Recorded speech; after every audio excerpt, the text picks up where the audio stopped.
सभी संत मंत और श्री कृष्ण महाराज जी के प्रेमी भक्तों को हमारा प्रेम पूर्वक जय श्री कृष्ण दंडवत प्रणाम। भारत की भूमि ईश्वरीय अवतारों और ऋषि मुनियों की भूमि है। इस भूमि को ब्रह्म विज्ञान शास्त्र में कर्म भूमि के नाम से संबोधित किया गया है। इस पवित्र कर्म भूमि पर समय समय अवतारी तत्वों ने अवतीर्ण होकर बंधनों में पड़े हुए जीवों को अविद्यादि बंधनों से मुक्त करने के लिए ब्रह्म विज्ञान ज्ञान का निरूपण किया। इस संसार में यदि कोई पवित्र वस्तु है तो वह ईश्वर द्वारा दिया गया पवित्र ज्ञान है। ये पवित्र ज्ञान ही सभी कर्मों का नाश करने के साथ साथ अशुद्ध जीवों का शुद्धिकरण भी करता है। देखो, अर्थात इस जीव स्वरूप को पर भरा परमेश्वर के आनंद का अनुभव है। देखो, ये भी ज्ञान के द्वारा ही संभव है। तो देखो, ज्ञान, भक्ति, प्रेम और भक्ति का जो रस होता है वह इस प्रकार होता है कि पर भरा परमेश्वर जो सच्चिदानंद आनंद श्री चक्रधर स्वामी राया है, वह हम मनुष्य, हम मानव को ये कहने का प्रयास कर रहे हैं कि हम कोई भी कार्य करें, कोई भी कार्य करें, कोई भी कर्म करें, वह उसको आचरण में लाते हुए, वह सोच विचार करते हुए कि इस कर्म का परिणाम क्या होगा। ये बहुत आवश्यक है कि हम कोई भी कार्य करते हैं और बिना उसका परिणाम देखते हुए हम जाने अनजाने के अंदर वो गलती कर देते हैं, फिर उस गलती का भुगतान हमें या अपनों को भी भोगना पड़ता है। तो देखो, कोई हमारे से कोई गलती ना हो और परमात्मा के बताए हुए मार्ग के ऊपर अगर चलना हो तो हमारे पर भरा परमेश्वर जो सच्चिदानंद श्री चक्रधर स्वामी महाराज जी बार बार कहते हैं कि इस जीव को इतने नरकों से हम बचाने का प्रयास कर रहे हैं, लेकिन बार बार ये जो हम मानव जाति हैं, हम कुछ ऐसे हीन प्रकार के दोष कमा लेते हैं जो हमें नहीं कमाने चाहिए।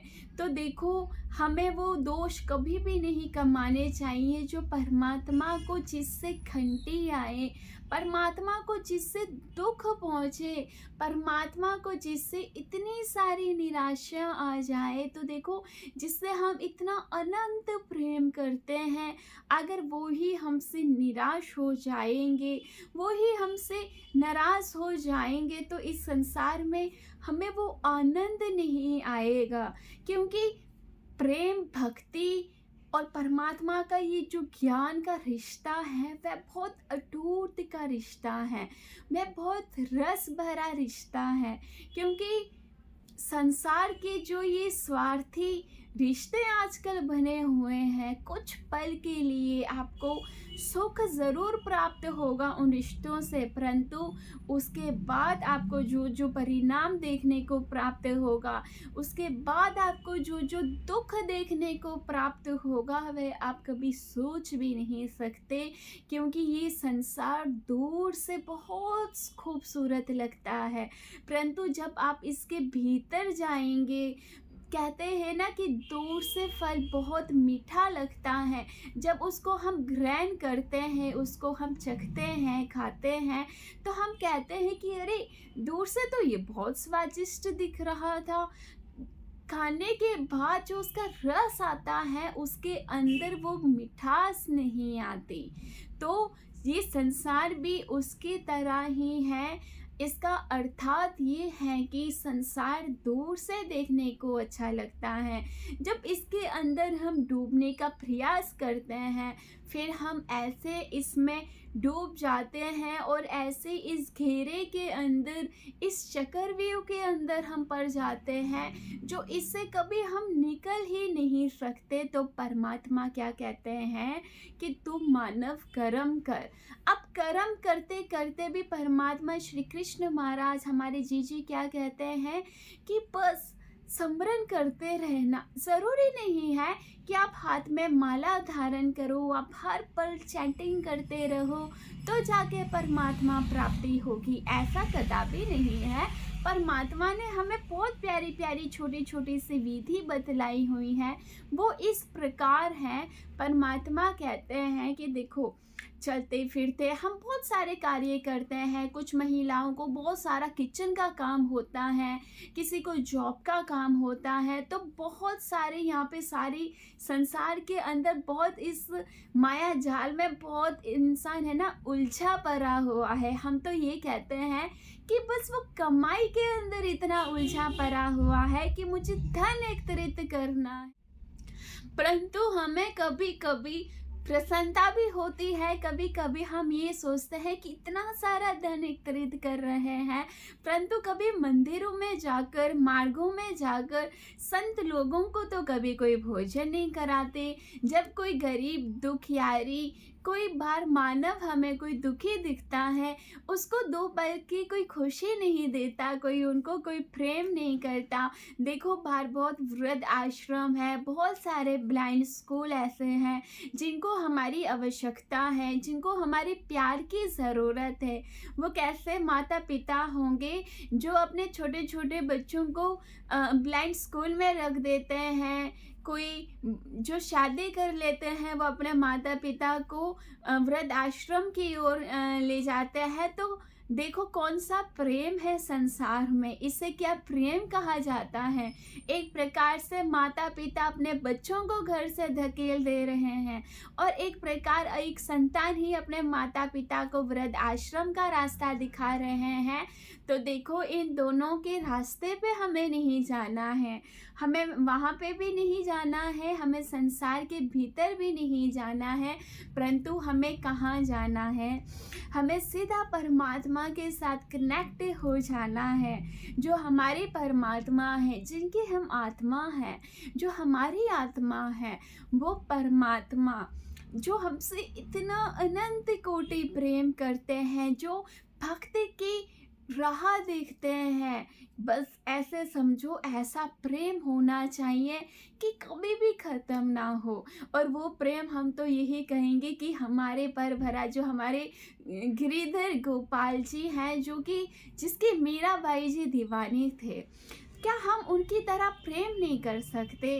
क्यों नहीं कर सकते? अगर परमात्मा हमें इतना सारा समझाने का प्रयास कर रहे हैं कि इतने योनियों के बाद, इतने नरकों को भोगने के बाद आज हम जब इस मानव जाति के अंदर हमने जो प्रवेश किया हुआ है, परमात्मा को हमने बहुत सारे प्रॉमिस किए हुए हैं कि इस संसार में हम कभी लिप्त नहीं होंगे, इस संसार में जाकर हम आपको कभी नहीं भूलेंगे। तो ये संसार क्यों इतना खूबसूरत सा हो गया है कि हम परमात्मा को भूल चुके हैं। तो देखो इस संसार के अंदर ऐसा कुछ भी नहीं है, सिर्फ कुछ पल का दिखावा है। लेकिन जब बुढ़ापा आता है तो क्यों फिर उस परमात्मा को ही बुलाया जाता है? तो फिर क्यों ही नहीं इस संसार को जिसने हमारा पूरा जीवन ले लिया, तो बुढ़ापे में जब हम बुजुर्ग हो जाते हैं, जब पूरी जवानी समाप्त हो जाती है, तो फिर बुजुर्ग होने के बाद जब हाथ पैर काम नहीं करते हैं, हम कोई कार्य करने के योग्य नहीं रहते हैं, तो फिर क्यों परमात्मा को याद किया जाता है? तो देखो सोचो विचारो, क्यों हम इतने स्वार्थी हैं, क्यों इतने सेल्फिश हैं कि सिर्फ अपने स्वार्थ हेतु ही कार्य करते रहते हैं। जहाँ स्वार्थ वहाँ रिश्ता, जहाँ कोई स्वार्थ नहीं है ना, वहाँ पर आपको कोई रिश्ता भी नहीं प्राप्त होगा। तो देखो, जिसको आप जहाँ छोड़ना चाहो ना, एक पल में छोड़ देना। लेकिन जब परमात्मा से आपकी दूरियां आती हैं, तो वो दुख और वो संकट ऐसे घेर लेते हैं जीवन में। तो इसलिए बार बार जो हमारी परमात्मा हमारे को जो ज्ञान देते हैं, भक्ति देते हैं, इतना सारा जो प्रेम दे रहे हैं, उन्होंने हमें जो दिया है ना, ये संसार आपको कभी कुछ ऐसी चीज़ नहीं दे सकता। जो परमात्मा ने हमें अपना नाम दे दिया है, तो देखो, उनका नाम लेते चलो, अच्छे कार्य करते चलो, चलते फिरते उठते बैठते आपका क्या बिगड़ जाएगा। बस परमात्मा का नाम लेते रहो और अपने त्रिकर से, अपने हाथों से कार्य करते रहो, कर्म करते रहो, और इस ध्यान में बस परमात्मा को रखो। तो और परमात्मा आपको क्या मांग रहे हैं, और आप और हम होते भी क्या है कि परमात्मा को हम कुछ लौटा सकते हैं भला? हमारे पास ऐसा है ही क्या कि हम परमात्मा को दें? उल्टा परमात्मा से मांगो, और वो भी संसार की कोई वस्तु नहीं मांगना। बस परमात्मा को इतना कह देना कि हे प्रभु, हे स्वामी राया, आज से मैं तेरा, तू मेरा। इस संसार में तुम्हारा और मेरा रिश्ता इतना कनेक्ट होना चाहिए, हमारा रिश्ता इतना अटूट होना चाहिए कि जन्मों जन्मों तक भी ये रिश्ता ना टूटे। तो देखो, ज़्यादा समय ना लेते हुए हम तो अपने विचारों को यहाँ पे समाप्त कर देंगे, परंतु अंत में आप सभी भक्त लोगों को एक ही बात कहना चाहेंगे कि ये जो लोग काम कर रहे हैं ना, कितना भी कार्य कर रहे हैं, इसमें हर समय परमात्मा को ध्यान में रखते हुए कर्म करते रहो, तो जाके आपका जीवन कुछ सार्थक बन सकता है। तो जाके आने वाले समय में, आने वाले दूसरे जन्म की तैयारी कर लो अभी से। इसलिए अपने जीवन को बहुत अच्छी तरीके से जीवन जीने का प्रयास करते रहिए। अच्छी अच्छी प्रेरणादायक कहानियाँ सुनते रहिए, मोटिवेशन सुनते रहें, ताकि जिससे आपको सफलता प्राप्त हो। और इस संसार के अंदर अगर कोई कर्म कर रहे हो, तो कर्म करते करते श्री कृष्ण महाराज जी का नाम लेते चलना। देखो आपके काम कैसे बन जाते हैं। तो ज़्यादा समय ना लेते हुए अपने शब्दों को हम तो यहाँ पे विराम देना चाहेंगे। जय श्री कृष्ण, जय श्री जगदर स्वामी राया, दंडवत प्रणाम।